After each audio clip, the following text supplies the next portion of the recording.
Good morning, students. Today I am going to take the next very chapter, first phase of Indian National Movement, chapter 3 for class 10th. The history of Indian national movements can broadly be divided into three phases. First, the early nationalist, 1885 when the Congress was established, to 1907, the assertive phase, 1907 to 1916, and the Gandhian era, 1915 to 1947. So first we are going to read about the early nationalists.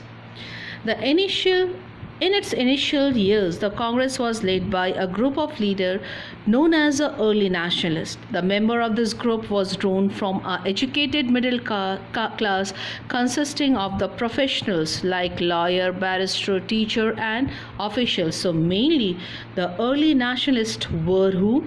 They were the professionals like lawyer, barristers, teachers and officials who drew inspiration from the Western liberals and radical thoughts. Many of them were educated in England and felt that British intent to just to India. Here just means justify to India, but they were unaware of the true state of the affair in India. So few who were educated in the England, they were thinking Britishers are just, only they need to know about the right condition of Indians.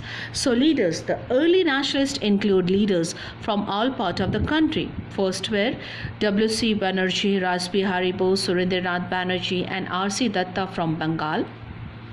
Dadabhai Nauraji, Gopal Krishna Gokhale, Firoz Shah Mehta and Justice Ranade from Maharashtra and Gujarat, P.R. Naidu, Subramaniam Iyer and Anand Charlu from the Andhra Pradesh and Tamil Nadu, Pandit Madan Mohan Malviya from Uttar Pradesh, liberal Englishmen like Hume and Wedderburn. The early nationalist leader who led to the Congress and the national movement in its initial year were South believer in open-minded and moderate politics. They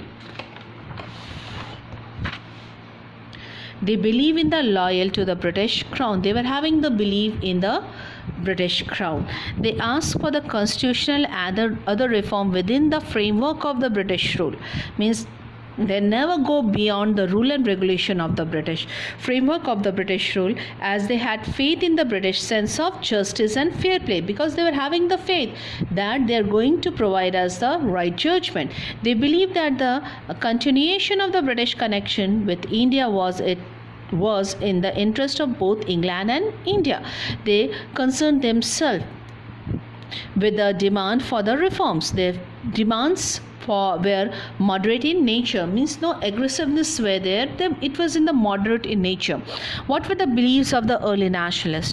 The early nationalists had faith in the sense of justice, fair play, honest and integrity of the British. It was their hope that the British would grant home rule in India. What is a home rule to Indians? Home rule means self-ruling. They relied on the Salman Pledge made by the British government.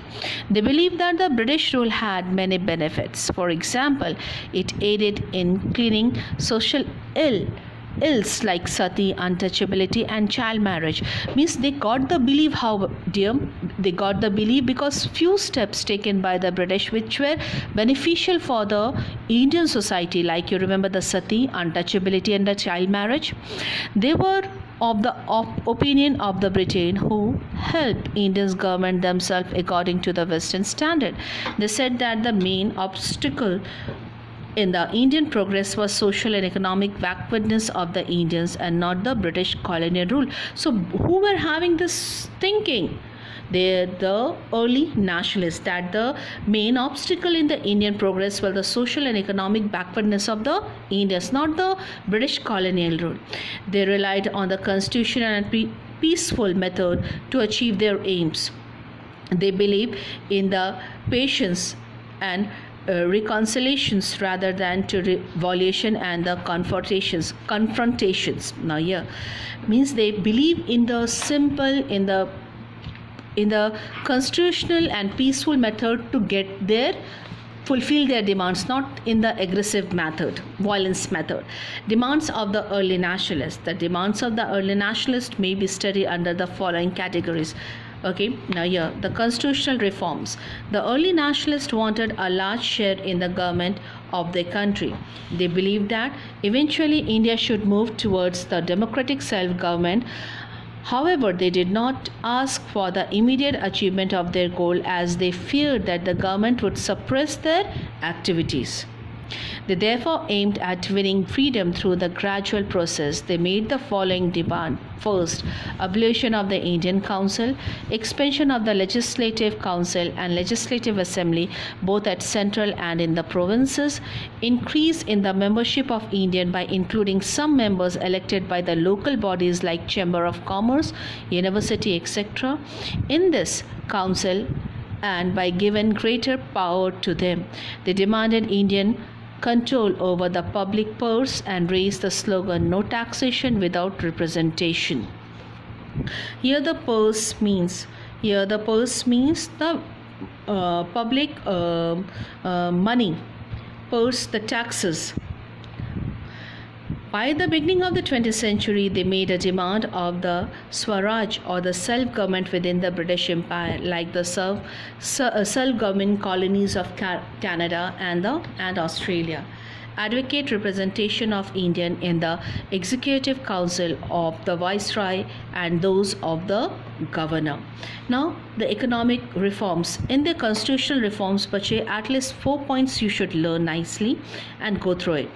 The economic issue raised by the early nationalists include reductions in the land revenue and protections of peasants against the unjust demand of the Jamidars, reduction in the expenditure on the army and the money thus saved to be spent on the welfare activities such as health and education, and inquiry into Indian growing poverty and the famine, ability of the cheap credit to the peasants through the agriculture bank, development of the bank, irrigation, medical and health facilities of the people, industrial growth through the trade protections that mean that the heavy tax should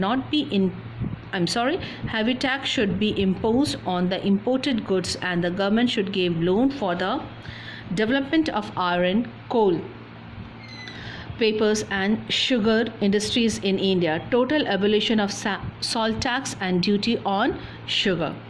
Administrative demand. The early nationalists made the following demands in the administrative sphere: complete separation of executive and judiciary. They made these demands to protect Indian from the arbitrary act of the policy and the bureaucracy, increase in the power of the local bodies and reduction of official control over them, repeal of Arm Act and the License Act, wider unemployment of Indian in the higher grades of administrative service, spread of the primary education among the masses, improvement of the police system to make it honest, efficient and popular. Now, defense of the civil rights. The early nationalists defended civil rights wherever the British government tried to curtail them. So, the early nationalists demand for the following civil rights. What were the civil rights? Removal of the restriction imposed by the British government on the freedom of speech and the freedom of press, abolition of the Prevention Deduction Act and restoration of the individual liberties, restoration of the right to assembly and to form association. The early nationalists were they wanted to win freedom by the gradual process. They did not aim at high demands because they wanted to work on the line of the least resistance. Besides, they did not want to arouse serious opposition against the British. Students, I want you to make the short notes of every of the demands of the early nationalist and the belief of the early nationalist. Thank you.